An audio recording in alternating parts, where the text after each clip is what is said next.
berkutik dari Listio Sigit, ya.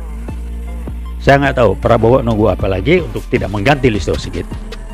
Maaf, tidak mencopot yang namanya Tito Karnavian sebagai Menteri Dalam Negeri. Iwot mendesak dan mendukung Bapak Prabowo Subianto sebagai Presiden Republik Indonesia melengsarkan Tito Karnavian mengganti Listio Sigit. Gak usah nggak enak-enakan lah, hari gini ngadepin PKI baru, jangan pakai perasaan, jangan pakai nggak enak-enakan. PKI itu harus dihajar langsung, tegas, keras, dan langsung dilakukan. Saya tidak bicara panjang lebar, ini pesan kami dari Iwot hari ini, dan kita nunggu nanti. Kami dukung Pak Prabowo Subianto, Iwot siap, kalau perlu kami akan minta teman-teman dari UI turun semuanya. Saat ini biar kami yang tampil dulu, karena kampus-kampus lain juga masih dijinakan, dikerjain oleh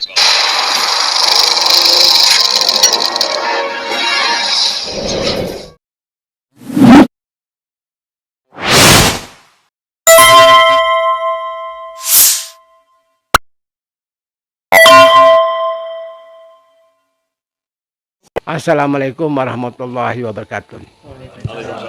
Kita alhamdulillah hari ini mendapatkan kesempatan bisa silaturahmi dengan antara UI Watch, pimpinannya Pak Taufik Bahauddin, Bang Taufik, dengan ada teman-teman senior-senior Profesor Asrun, Pak Sony, dan yang tidak kalah pentingnya dan tamu kita hari ini yang terhormat adalah Pak Abdullah Puteh. Memang UI Watch punya konsen dengan berbagai macam masalah.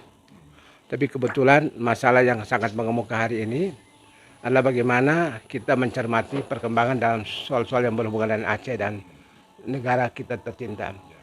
Kita manfaatkan kesempatan kehadiran ini untuk mungkin ada masukan-masukan langsung dari Pak Taufik, tapi sebelumnya Pak Abdullah Putih, sebelumnya itu kita minta pengarahan dari senior kita Pak Taufik Bahauddin. Terima kasih. Assalamualaikum warahmatullahi wabarakatuh. Rekan-rekan yang komunikasi dan kami hari ini, kami akan mulai dengan veritas, kebenaran, probitas, kejujuran, dan justisia, keadilan. Kali ini kita akan angkat hal yang serius yang dilakukan oleh salah seorang petinggi pejabat negeri ini yang ngawurnya minta ampun, yang namanya Tito Karnavian. Sekarang resminya Menteri Dalam Negeri. Apa ngawurnya? Dia memutuskan kasus Aceh, pulau-pulau yang masuk Aceh itu dipindahkan, diarahkan menjadi di bawah Sumatera Utara. Ini Tito nih saya bilang ngawur luar biasa dan langsung di-smash habis oleh Bapak Prabowo Subianto. Nggak benar itu. Jadi tolong ditanya, Tito ini urusannya apa ya? Hah? Jadi kalau dia bilang PKI gaya baru, ya barangkali juga. Minimal dia dipapari untuk kepentingan PKI gaya baru yang digambarkan diwakili oleh yang namanya Joko Widodo. Jadi saya bilang Joko Widodo itu PKI gaya baru. Kami berani mengatakan. Mau bukti? Nanti saya tunjukkan. Jadi kita harus keras dan tegas. Pak Prabowo sudah jelas memutuskan, nggak benar gitu.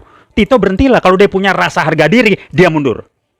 Tapi yang namanya kalau PKI mana ada rasa harga diri. Cek sejarah PKI, 65, saya udah ikut, 65, 66. Kita ganyang PKI, saya di tahun kedua di Fakultas Ekonomi UI. Ini diulangi gitu, ya makanya disebut PKI gaya baru. Jadi Tito ini maunya apa nggak jelas, cari muka ke Joko Widodo yang sudah lengser dengan mengarahkan pulau-pulau yang masuk bagian Aceh itu diserahkan ke Sumatera Utara supaya bisa dikendalikan oleh Bobby dan ada bisnis di sana. Saya tahu, ya. Pulau-pulau itu bisa dikelola, dicari segala macam, diinvestasi, panggil investor asing segala macam, bagi-bagi duit di sana. Udah akan kita baca lah.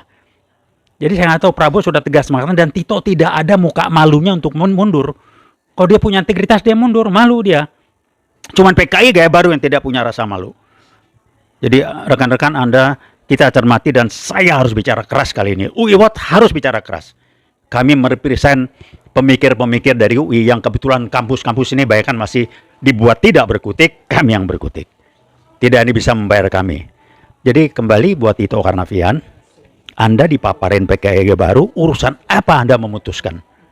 Saya tahu bacanya pulau-pulau itu ada sumber migas apa yang luar biasa. Kalau di bawah Pemda Sumut, Gubernur Sumut, yang gubernur adalah menantunya yang namanya Jokowi, udah bermain itu. bermain nanti masalah ya apa investasi asing, persentase, udah paham saya dulu bisnis lama. Jadi Tito, kalau Anda punya harga diri, Anda harus minta mundur. Kalau Anda tidak punya harga diri dan Anda tidak akan mundur, nunggu dilengserkan. Hanya PKI Gaya Baru yang tidak punya harga diri. Silakan kita lihat nanti Tito Karnavian mau kemana larinya. Kali ini saya bicara keras untuk Uiwot, karena nggak bisa ngomong baik-baik sama orang begini. Orang begini ngomong baik-baik nggak nempel di kepalanya. Jadi harus ngomong keras, buka ke publik. Mau kita ngomong di publik? Saya undang Tito Karnavian bicara di publik. Uiwot nunggu Anda. Kita bicara di publik, kita buka. Kalau kami keliru, kami minta maaf. Di publik kita buka. Kalau Anda keliru, kenapa Anda tidak minta mundur? Dan saya ulangi, kecuali PKI Gaya Baru yang tidak punya rasa malu, tidak perlu integritas. Karena PKI Gaya Baru ada kelanjutan jelmaan dari PKI 6566. Karena bentuknya di bawah permukaan, tidak tampil dengan gua PKI, kami sebut dia PKI Gaya Baru. Jadi nggak ngerti Mendagri, bekas Kapolri. Ini termasuk yang ngerusak. Kenapa riset 65 teman saya sudah berani mengatakan PKI Gaya Baru mengendalikan polisi, kebukti. Kapolri bagaimana? Kasus Sambo. Nggak ada gerakan itu. Tito itu siapa? Kalau polisi yang baik-baik banyak betul disingkirkan. Saya kenal berapa polisi. Pati-pati yang baik-baik disingkirin, nggak berkutik. Dan Listio Sigit, ya. Saya nggak tahu Prabowo nunggu apa lagi untuk tidak mengganti Listio Sigit. Maaf. Tidak mencopot yang namanya Tito Karnavian sebagai Menteri Dalam Negeri. Uiwot mendesak dan mendukung Bapak Prabowo Subianto sebagai Presiden Republik Indonesia melengserkan Tito Karnavian mengganti Listio Sigit. Nggak usah nggak enak-enakan lah. Hari gini ngadepin PKI baru, jangan pakai perasaan, jangan pakai nggak enak-enakan. PKI itu harus dihajar langsung, tegas, keras, dan langsung dilakukan. Saya tidak bicara panjang lebar, ini pesan kami dari Uiwot hari ini. Dan kita nunggu nanti. Kami dukung Pak Prabowo Subianto. Uiwot siap. Kalau perlu kami akan minta teman-teman dari UI turun semuanya. Saat ini biar kami yang tampil dulu. Karena kampus-kampus lain juga masih dijinakan dikerjain oleh LBP. Yang jelas dia PKI. Halo LBP, Anda nggak ngaku PKI. Mari kita ngomong. Kenapa paman Anda kabur? Salim Said cerita banyak tentang Anda. Di medsos Anda ada ngomong puji-puji PKI. Anak muda yang pakai kaos PKI itu mode. Ya kan ada PKI lah. Jadi gampang. Jadi rekan-rekan, saya tidak akan memberikan ruang, tidak akan toleransi buat PKI Gaya Baru yang terus berusaha tampil sejak 98. Dan Pak Harto turun, PKI Gaya Baru bermain. Nyusup di mana-mana. DPR dikendalikan di kedutaan. Riset November 2015 sudah membaca ini dan semua yang terjadi saat ini. Jadi terus terang Uiwot tidak akan tawar-menawar, tidak ada toleransi untuk PKI Gaya Baru yang muncul dengan berbagai macam bentuk, bersembunyi dan sebagainya. Mudah-mudahan rekan-rekan, saya pernah pasukan yang mengatakan, kan PKI udah bubar Pak Taufik. Ya itulah saya bilang, banyak orang kita yang level berpikirnya level 3 dari 8 level berpikir, yang baru melihat, baru percaya, baru tahu kalau sudah terjadi. Jadi kemampuan berpikir antisipatif itu masih rendah. Nah, saya mengatakan PKI Gaya Baru sudah bergerak sejak 98. Dia punya andil besar menurun ke Pak Harto dan dibelokkan untuk kepentingan mereka. Sekarang mereka sudah berkiprat kemana-mana. Ada yang mengatakan, saya bangga menjadi anak PKI. PKI tidak akan berani tampil kalau dia belum kuat. Sekarang sudah bergerak kemana-mana. Dan saya ulangi, Jokowi adalah PKI Gaya Baru. Cek keluarganya. Cek keluarganya. Gampang. Sekarang pramuka ramai kan ijazah palsu. Kemudian dibakar itu pramuka. Jadi udahlah kebuka satu-satu. Kembali yang mengatakan Uiwot tidak akan pernah memberikan toleransi terhadap PKI Gaya Baru yang menyusup kemana-mana dan menghancurkan Republik. 6566 saya di jalanan bersama almarhum senior saya Fahmi Idris. Kita bergerak langsung aksi kita melawan PKI Gaya Baru. Sekarang muncul lagi PKI Gaya Baru. Nyelam segala macam. Nah untuk Anda aja, teman saya yang paparan, saya ulangi 2015 November, teman saya paparan riset mengenai munculnya PKI serang 2015. Yang bikin LBP kok ngamuk-ngamuk. Dia menuduh teman saya dukung Prabowo untuk pemilihan presiden. Teman saya bilang kenal juga gue. Enggak, ini riset ngamuk Prabowo si LBP. Ternyata dia PKI, Salim Said beritahu saya ini PKI, pamannya kabur. Lagi G30 SPK 65 gagal. Jadi kita menghadapi PKI Gaya Baru yang sembunyi dan tampil dengan tampilan lain, pakai tangan orang lain dan atau memapari pikiran orang lain. Jadi kami tetap mengingatkan pada Anda semuanya, PKI Gaya Baru terus bergerak. Kita jangan pernah mendiamkan, jangan nunggu dia beraksi lagi, dia sudah mulai ngerusak. Saya mengatakan Pak Tito Karnavian minimal dipapari oleh PKI Gabaru. Kalau dia bukan PKI Gabaru, dipapari untuk merusak Republik. Adu domba Republik. Dan kami angkat topi, terima kasih Pak Prabowo, Anda tegas mengatakan itu pulau-pulau di Bawah Aceh, UI Watch mendukung. Kita nunggu aja gerakan dari Pak Prabowo, UI Watch siap. Kita cuma nunggu, kalau diperlukan UI akan turun ke jalanan jaket kuning, pasti akan diikutin oleh ITB, IPB, dan lain sebagainya. Terima kasih. Wassalamualaikum warahmatullahi wabarakatuh. Kita kasih Bang Aslul dulu ya. Nah, jadi, oh iya, terbalik kan? Enggak, dulu. Tenang. Enggak, kita minta Bang Aslul dulu, biar sekalian nanti di kami persilakan Bang Aslul. Enggak bagus. Situ aja, Bang. Bang Aslul. Iya. Mantap. Assalamualaikum warahmatullahi wabarakatuh. Waalaikumsalam warahmatullahi wabarakatuh. Terima kasih kedatangan Adinda Abdullah Putih yang tercinta. Sudah saya dengar tadi testimoni dari Pak Taufik. Saya memang benar yang diucapkannya itu PKI gaya baru, Jokowi adalah otaknya. Kenapa? Dia menerbitkan Kepres 17 tahun 22 yang dianggap itu korban daripada Angkatan Darat TNI, korban dari keluarga PKI, dengan impres yang dia ciptakan itu saya minta kepada Prabowo harus dibatal. Itu penghinaan terhadap TNI. Kalau saudara Prabowo sebagai Presiden Republik Indonesia, itu harus dia cabut, dia batalkan Kepres yang ditandatangani oleh Jokowi tahun 2023, Kepres 17 dengan impres.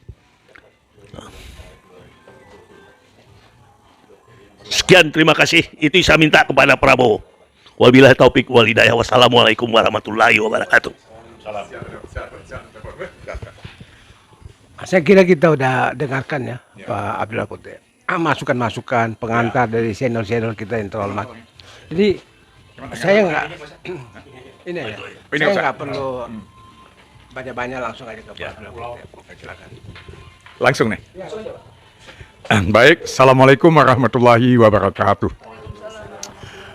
Teman-teman semua, saya pertama berterima kasih bahwa pada hari ini diundang dalam satu kelompok yang sangat luar biasa sebetulnya, UI Watch di bawah pimpinan Pak Taufik. Dan yang mengundang saya ini adalah kandasa Pak Hasrul Harudin, kawan lama dulu Pak ya. Nah jadi sampai di sini kemudian ternyata mereka bapak-bapak kita di sini ada Pak Sayuti juga, berbincang dan mengapresiasi tentang apa yang terjadi pada kes 4 pulau di Aceh Singkil kemarin. Dan mereka semua bersimpati kepada teman-teman Aceh, masyarakat Aceh yang sangat solid, sangat kompak memperjuangkan agar 4 pulau di Singkil kembali. Dan sekarang alhamdulillah Pak Prabowo sebagai Presiden sudah memutuskan kembali. Dan yang kedua, saya melihat semangat beliau-beliau ini juga luar biasa, marah kepada kondisi yang kemudian tercipta sampai ada kasus begitu ribut, begitu hebat, begitu dahsyat. Nah sebetulnya saya sependapat, mestinya case ini tidak terjadi kalau Pak Mendagri memperhatikan dari awal apa yang ada secara historis di Aceh. Nah yang pertama, itu kebetulan ada Undang-Undang tahun 1999, setahun kemudian saya gubernur di Aceh, itu terbentuknya Aceh Singkil, yang merupakan pecahan dari Aceh Selatan. Dan pecahan dari Aceh Selatan ini pada waktu Provinsi Aceh dibentuk tahun 1956 juga ada undang-undang yang menyatakan di Aceh ada 7 kabupaten yang ikut Provinsi Aceh, termasuk Aceh Selatan. Nah kalau Aceh Singkil adalah pecahan dari Aceh Selatan, otomatis 56 itu adalah Aceh. Nah, kemudian pada tahun 1999 itu dibuatlah kepemekaran Aceh Singkil itu, dan waktu itu bupatinya Teku Mamuk Syaputra. Saya datang ke sana dan beliau juga cerita tentang Pulau 4 itu yang luar biasa indahnya gitu. Jadi sebenarnya itu masalahnya sudah nggak perlu dibicarakan, sudah lama itu. Nah, apalagi kalau misalnya Pak Mendagri waktu itu membicara itu, mestinya tidak boleh tergopoh-gopoh dan sengap. Saya melihat Pemda Aceh seperti nggak tahu pada waktu itu, seperti diburu-buru. Padahal Undang-Undang PA yang tahun 2015 itu ada satu pasal yang menyatakan setiap pembicaraan terhadap Aceh itu perlu dibicarakan, dikonsultasikan dengan Pemda Aceh dan DPR Aceh. Itu nggak dilakukan. Nah, kemudian ketika itu nggak dilakukan yang undang-undang, Pak Mendagri bikin keputusan menteri. Secara strata hukum kan di bawah undang-undang. Jadi sebenarnya Pak Mendagri boleh dibilang ini melawan hukum, melanggar undang-undang sebenarnya. Nah makanya, terus terang saya waktu itu, hakul yakin masalah akan selesai. Dan itu tetap milik Aceh, karena undang-undang begitu. Apalagi kalau dilihat lebih jauh lagi, zaman Sultan Islam Muda. Kita kenal di Aceh ini ada Universitas Syah Kuala. Kenapa Syah Kuala? Itu adalah nama daripada Syekh, seorang ulama, Syekh Abdul Rauf As-Singkili. Itu orang Singkil. Jadi dulu menunjukkan, ada Ali Hamzah Fansuri, ulama besar juga. Itu menunjukkan bahwa Singkil dan sekitarnya, bahkan sebetulnya maaf, dulu dianggap orang Aceh, baru itu masuk Aceh. Jadi nggak ada cerita soal itu sebetulnya. Kok tiba-tiba tuh muncul tuh yang di luar dugaan gitu kan. Maka banyak juga orang Aceh yang semangat karena marah. Tapi ada orang juga Aceh tenang-tenang aja karena merasa yakin bahwa ini hak Aceh dan akan kembali ke Aceh. Dan sekarang sudah terjadi, alhamdulillah. Jadi mungkin pada kesempatan ini saya terima kasih sekali pada teman-teman yang hadir nih dari UI Watch yang juga sangat memperhatikan soal Aceh. Dan saya menyampaikan salam beliau-beliau ini kepada masyarakat di Aceh bahwa Anda di Aceh didukung oleh teman-teman kita di Jakarta meskipun bukan orang Aceh termasuk UI Watch. Jadi terima kasih, kita sama berdoa agar hal ini tidak terjadi lagi ke depan. Karena itu membuat ricuh hal-hal yang tidak perlu sebetulnya. Saya kira demikian dari saya. Terima kasih. Assalamualaikum. Saya ada sedikit catatan Pak Abdullah Putih. Terima kasih banyak atas pencerahan yang luar biasa. Penjelasan seperti ini perlu Bang Aslon.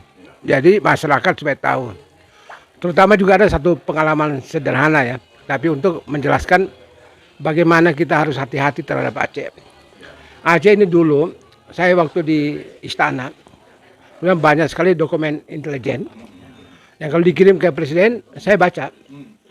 Dan itu banyak sekali menceritakan tentang masalah-masalah kemanusiaan di Aceh. Dan saya nggak kuat. Kan terlalu banyak cerita yang nggak enak. Kekerasan dan sebagainya. Jadi pada waktu bikin Undang-Undang nomor 11, kebetulan saya salah satu di antaranya. Nah waktu itu saya bertanya kepada Pak Yusuf Kalla, kenapa judulnya ini Undang-Undang Pemerintahan Aceh? Karena buat saya itu bisa nanti tidak enak dengan pemerintah Indonesia dan sebagainya. Tapi jawabannya Pak Yusuf Kalla itu dari segi kemanusiaan itu bagus. Udahlah Saitin.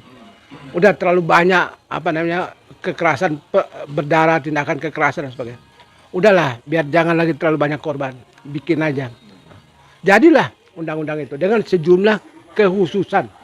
Selain dari dana otonomi khusus dan sebagainya. Jadi ada berapa kekhususan.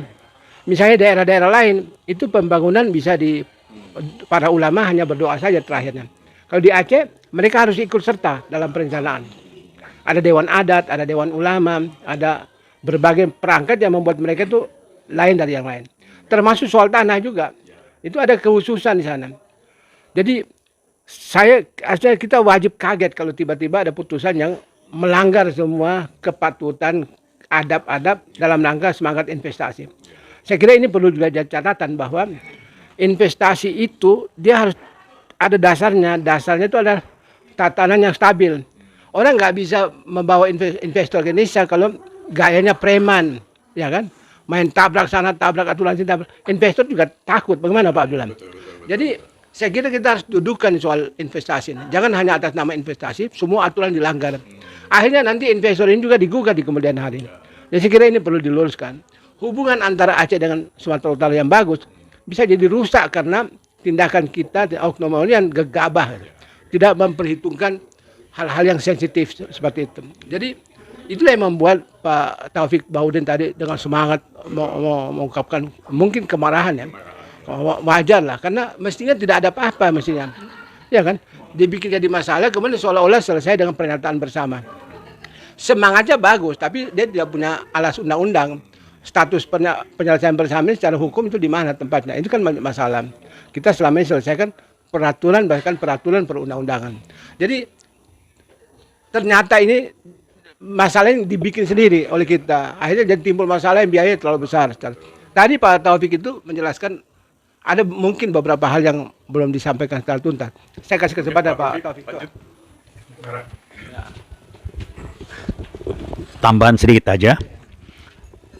Seorang pejabat itu, bahkan seorang biasa pun, bagaimana kita akan menilai kredibilitas dia, integritas dia. Lihatlah dari tindakan-tindakan dia selama ini. Dipenuhi nggak syarat-syarat sebagai seorang yang berintegritas dan punya kredibilitas? Saya mengatakan Tito tidak punya dua syarat-syarat untuk itu. Contoh apa? Sederhana, kasus buku merah. Itu videonya masih ada sampai sekarang. Bagaimana Tito bermain, catatan dia korup. Catatan dia korup. Yang disobek, dia apa? Direkam oleh kamera. Jadi saya mengatakan Tito ini perusak. Saya ngomong terus terang aja.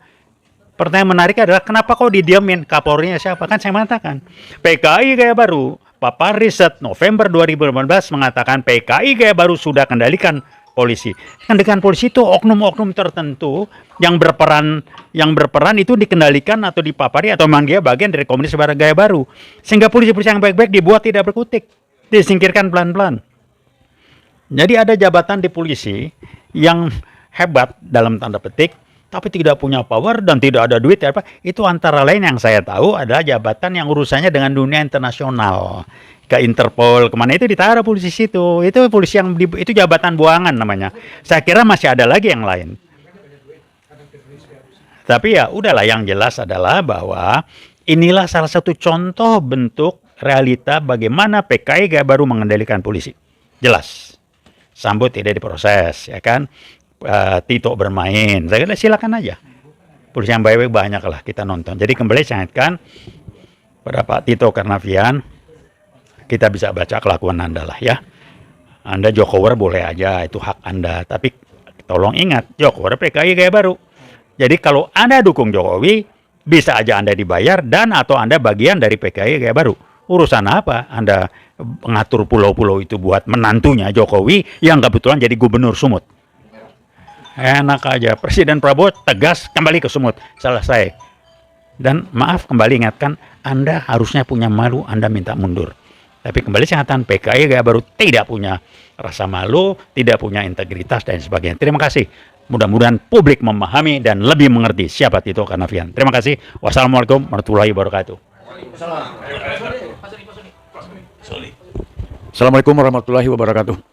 Setelah menyimak tadi dari para senior, saya apresiasi dari Pak Abdullah Putih yang mantan Gubernur Aceh sendiri, dan jelas, dan kita apresiasi juga dengan Pak Presiden kita Bapak Prabowo yang telah begitu cepat dan tegas untuk mengembalikan 4 pulau itu kepada Pemda Aceh, dan itulah tanda ketegasan dan yang kita harapkan dari Presiden kita. Yang berikut adalah kita sangat melihat dan jelas bahwa kekeliruan itu sebetulnya tidak harus terjadi kalau itu tidak ada rencana. Oleh sebab itu rencana yang tidak baik itu harus dibayar dan ditebus dengan kalau tadi yang disampaikan Pak Taufik, Mendagri mundur.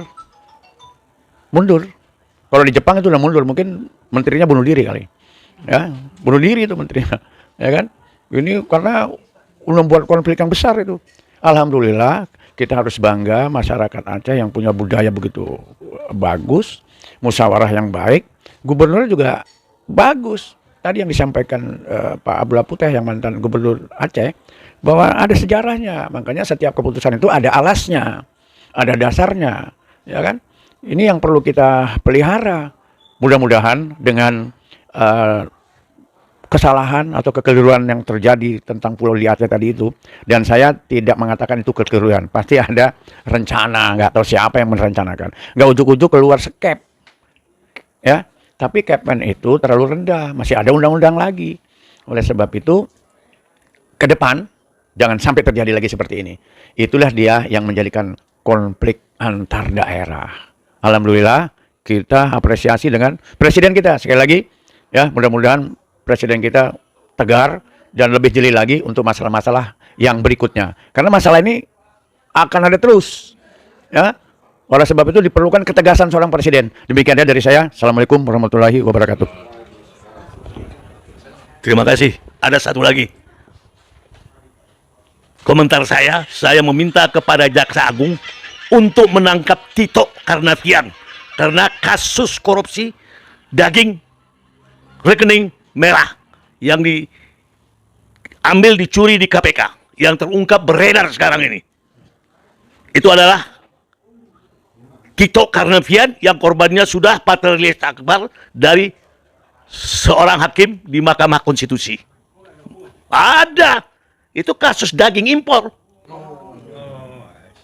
Jadi itu tuh dia importer ini mengasih uang sama si Tito. Kalau si Apatredis Akbar yang merubah undang-undang. Itu terlibatnya dia. Ya undang-undang impor. Impor daging. Iya, itu uangnya tuh. Jadi rekening disita. Ya, jadi jelas. Jadi saya minta kepada Jaksa Agung tangkap Tito. Yang kedua, kasus Jessica yang dimanipulasi, yang heboh beredar oleh Rismond Sianipar Mutiara dari pantai Danau Toba, Bali. Karena kalau dia mau dikasih duit, sudah bisa. Cuman dia memang benar menegakkan kebenaran. Sesuai dengan perjuangan We Watch.